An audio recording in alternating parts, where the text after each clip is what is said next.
예, 갑상선은 우리 인체 모든 사람이 다 갖고 있는 약 20g쯤 되는 그 내분비 기관입니다. 갑상선 호르몬이 우리 인체 내에서 필요량보다 더 많이 생성되는 경우를 우리가 갑상선 기능 항진증이라 부릅니다. 또 갑상선 기능 호르몬이 부족하게 생성됐을 때를 기능 저하증이라 부릅니다.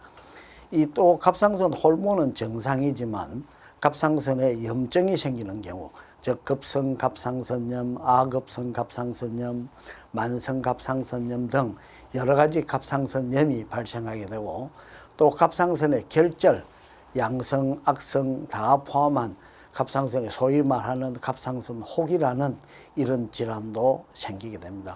갑상선에 혹이 생기는 빈도는 상당히 높습니다. 성인에서 초음파를 한다든지 또 어떤 부검을 했을 때 성인의 약 절반 정도, 약 50%에서 갑상선 결절이 있다고 합니다.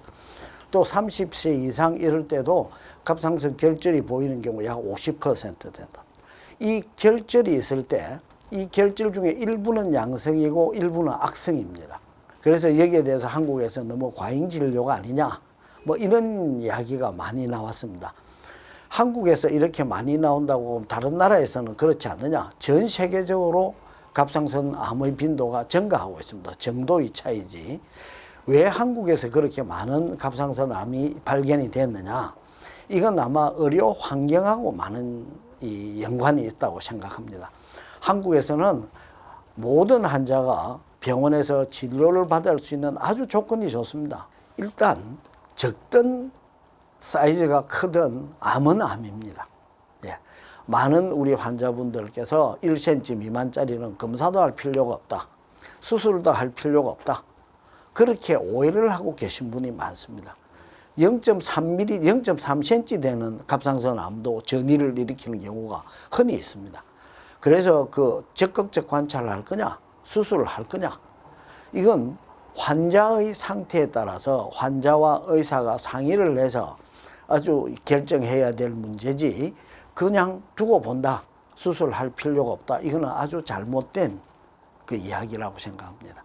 우리가 흔히 이야기하는 유두암, 여포암은 소위 말하는 착한 암, 괜찮은 암이다. 수질암, 또 특히 역형성암, 이런 경우는 아주 뭐 수명이 짧은, 특히 역형성암은 아무리 치료를 해도 평균 수명이 1년밖에 되지 않습니다. 갑상선이 2개의 엽으로 되어 있기 때문에 암이 있는 그 엽만 수술해가 제거를 하는 경우입니다. 자, 이때는 저 조건이 있습니다. 전이가 없다든지 그 혹이 갑상선 암이 한쪽 갑상선 엽에만 국한되어 있다든지, 자, 이러한 여러 조건이 되고, 또 수술을 하고 난 뒤에 한쪽은 절제를 했기 때문에 갑상선 기능 저하증에 갈 수가 있습니다. 반절제를 했을 때는 첫째 수술이 간편하다, 수술로 인한 환자의 부담이나 합병증이 적다, 또 약을 먹지 않아도 된다. 자, 이러한 여러 장점을 갖고 반절제를 하는 겁니다. 그래서 온절제는 수술 시간이라든지 환자에 대한 어떤 수술에 대한 부담, 또 합병증이 더 많을 수도 있습니다. 그러나 온절제, 다 전절제를 했을 때는 다음에 이 암이 재발했을 때 우리가 방사성 요오드 치료를 한다든지 이 재발을 찾는데 아주 용이합니다. 각각의 장단점이 있습니다. 과거에는 높은 병기로 위험군으로 진단이 되었던 군이 낮은 병기로 진단이 되었습니다.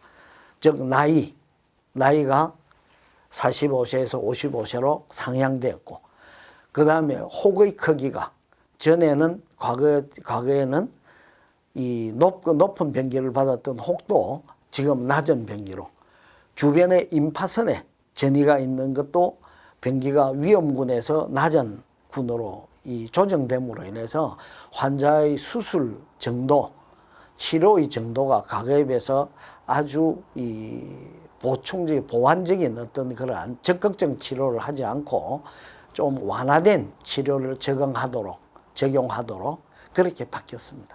특히 갑상선의 경우에 갑상선을 촉진함으로 인해서, 자, 혹의 크기가 어느 정도 되느냐, 얼마나 단단하느냐, 또 만졌을 때 이렇게 촉진을 했을 때 통증이 있나 없나, 주변에 유착이 있나 없나, 이러한 얻을 수 있는 정보가 엄청 많습니다. 저는 반드시 이 후학들한테 반드시 촉진을 하라. 예. 이 많은 촉진을 하다 보면 여기에서 거의 모든 걸 얻을 수 있습니다. 예. 그래서 촉진을 강조하고 있습니다.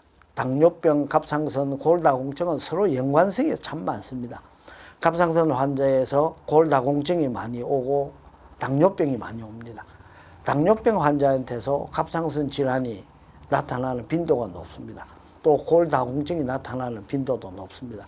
그래서 갑상선 질환이 왔을 때 갑상선만 딱 진료를 할 것이 아니고 혹시 다른 당뇨병이 동반됐나 골다공증이 있나 이런 분야를 다 같이 체크해야 되고 다 같이 체크를 해야 될 병이기 때문에 아마 같은 뿌리라고 이야기하는 그런 경우가 많습니다. 당뇨병으로 인해서 환자의 생명에 지장을 받는 경우는 합병증으로 인한 경우입니다. 합병증은 급성합병증, 만성합병증 이렇게 나눌 수 있는데 만성합병증이 오랫동안 혈당이 높음이 지속됨으로 인해서 나타나는 질환입니다. 만성합병증은 우리가 미세혈관 합병증, 또 대혈관 합병증 이래 나눌 수 있습니다. 다 당뇨병으로 인한 합병증은 혈관의 병이라고 여기면 됩니다. 그래서 미세혈관 합병증은 눈에 대한 망막증, 그 다음에 콩팥이 망가지는 신부전증, 그 다음에 신경장애가 오는 신경병증 이 세 가지가 대표적인 질환이고 대혈관 합병증은 심장에 나타나는 협심증, 심근경색, 뇌졸중, 그 다음에 말초에 사지절단을 하게 된다든지 이러한 혈관이 막혀서 나타나는 말초혈관 질환 이렇게 나눌 수 있습니다. 이 합병증이 혈당 조절을 철저하게 함으로 인해서 막을 수 있는 것이지 혈당 조절을 하지 않고 당뇨 합병증은 막을 수가 없습니다. 그래서 증상이 없는 그 시기에 혈당 조절을 철저히 함으로 인해서 합병증을 막을 수 있습니다. 유일한 합병증 예방하는 길은 혈당 조절입니다. 내분비 질환은 대부분의 질환이 평생을 가지고 조절하면서 살아야 될 질환이 대부분입니다.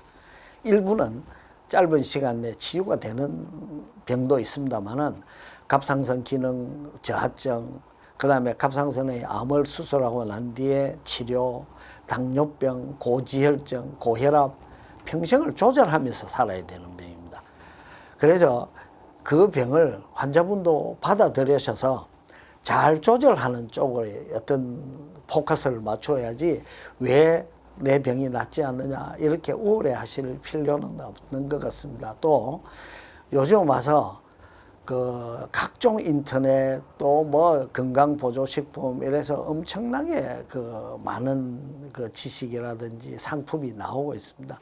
반드시 주치의와 의논해서 내한테 맞는 가장 최선의 치료가 뭐냐, 그 치료 방법을 찾아서 꾸준히 이 평생을 관리를 함으로 인해서 건강을 지킬 수 있지 않을까 생각합니다.